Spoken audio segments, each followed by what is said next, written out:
ова издание. САД се приклучија кон глобалната иницијатива за вакцини против COVID-19 COVAX. Но зошто доцнат со исплатата на дополнителните финансии? Ке слушнете во продолжение. Интервју со Милчо Манчевски за неговиот последен филм Врба, кој е годинешниот кандидат за Оскар. Меѓу другото, открива и како филмот успел да ја преживее пандемијата. Останете со нас. Поздрав од Вашингтон, добре дојдовте во уште едно издание на Newsflash на гласот на Америка на македонски. Јас сум Милена Ѓоргиевска. Од глобалната иницијатива за снабдување вакцини против COVID-19 COVAX вела дека се соочуваат со недостиг на вакцини откако богатите земји обезбедиле залихи за нивното население. И САД во јануари се приклучија кон COVAX, но се уште не ги обезбедиле потребните дополнителни финансии. Еве ги деталите. Глобалната иницијатива за вакцини за коронавирус COVAX има за цел да обезбеди 2 милиарди дози за граѓаните на 92 посиромашни држави до крајот на 2021 година. Тоа е стратегија за брзо ограничување на пандемијата, за спасување на животи, за заштита на здравствените системи и за закрепнување на глобалните економии, која е базирана на принципите за човекови права и на епидемиолошките докази за пандемијата. САД се приклучија на COVAX на 21 јануари, истиот ден кога повторно пристапија во Светската здравствена организација. Председателот Џо Бајден ја повтори пораката и минатата недела. Ние исто така сме повторно вклучени со Светската здравствена организација. На овој начин може да изградиме подобра глобална подготвеност за борба со COVID-19, а исто така и да откриеме и спречиме идни пандемии. Ова е различна политика од онаа на неговиот претходник кој се повлече од СЗО во јули 2020.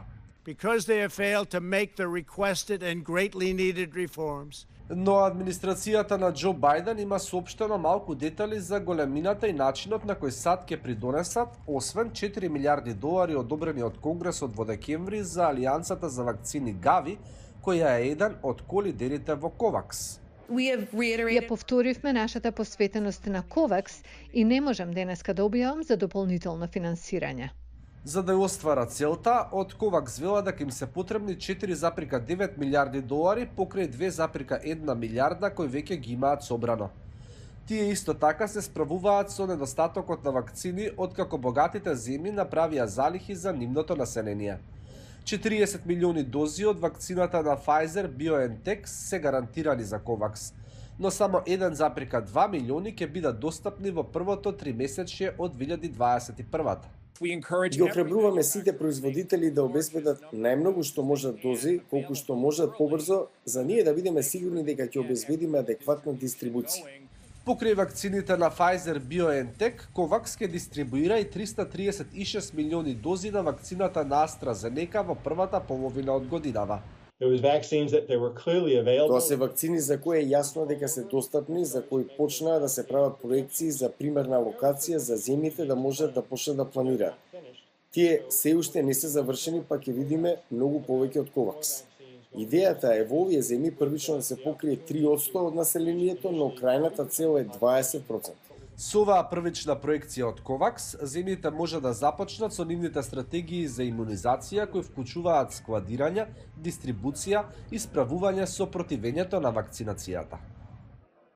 Најновиот филм на Милчо Манчевски Врба, кој е годинешниот кандидат за Оскар, досега бил прикажан на над 30 фестивали на 4 континенти. Во интервју за Гласот на Америка, тој вели дека филмот многу добро ја преживел пандемијата. Манчевски зборува повеќе и за мајчинството како тема во речиси сите негови филмови. Јане Бојаджиевски разговараше со него. Македонскиот кандидат за Оскар за 2021 Врба ќе игра во кината, на телевизија, на стриминг платформите низ САД. Што е следно? Тоа ќе зависи од дистрибутерот, Кино Лорбер.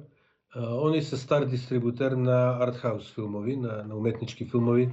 Ги има, постојат некои веќе 3-40 години. Ние сега скоро го потпишавме тој договор, така да допрва треба да видиме која ќе биде нивната стратегија. Во престојниот период пред номинациите за Оскар, Врба го продолжува фестивалскиот поход, ки има и специјални проекции во угледни пред оскаровски настани, зарем не? Да, има, тоа веќе тече. Значи, има еден куп или фестивали или проекции со покани кои се врзани со Оскарите и кои течат сега, а потоа ќе се преточат некако во дистрибуцијата што ја организира Кино Лорбер. Еден поглед наназад за досегашниот живот на Врба по 15 месеци од светската премиера на Римскиот филмски фестивал. Колку сте задоволен со оглед на изменетиот претежно виртуелен глобален начин на живење? Па вака една собрано во капсула како тоа изгледаше може да се види на примерот на Cinecvest. Значи Cinecvest лани во март почна во Сан Хозе, Калифорнија. Врба требаше да игра втората недела. После првата недела фестивалот се прекина, се продолжи после некои 6-7 месеци виртуелно. Тогаш се прикажа Врба и Врба потоа го победи на тој фестивал, беше прогласен за најдобар филм. Значи фестивал кој траеше 7 месеци практично. Чудно беше малку. Надазад, ако се вратам, Врба многу добро го преживеа пандемијата, играше на некои 30 на фестивали, освои 5 убави награди, вклучувајќи и Raindance во Лондон, Cinecvest, Сребрена палма во Валенсија, Порто, Велингтон и така натаму. Ликот на мајката е присутен во речиси сите ваши филмови, пожртвувана, бескрајно посветена, полна со љубов, ама и фриволна, површна. И велите, пишувате по интуиција и со занет, но никогаш со агенда или со намера. Па да, и така и со фактот дека во скоро сите мои филмови или еден од главните ликови или темата е врзана со мајчинството, со родителството, со мајката. Баш така, не е со агенда, никош не сум седнал да кажам, сега ќе правам филм за мајки. Ама очигледно нешто во географијата на мојот внатрешен свет ме насочува да зборувам баш за мајките и тоа за различни мајки. Баш како што рековте, од најпожртвувани до најфриволни. Може би затоа што нашиот контакт како поединци со општеството почнува со контактот со мајката. И интересно е да се испитува таа поставеност. Драматуршки исто тоа дава едно богатство. Ете, така се мајките присутни во моите филмови. После Врба, Кајмак за нетрадиционални романтични врски. Кога почнува снимањето и каде? Па Кајмак ќе се работи во Скопје. Околу 90-95% од снимањето е во Скопје, значи градски урбан филм, современ филм, копродукција. За сега партнери се Данска и Бугарија. Меѓутоа преговараме со уште неколку потенцијални странски партнери. Ќе се работи кон средината на годинава.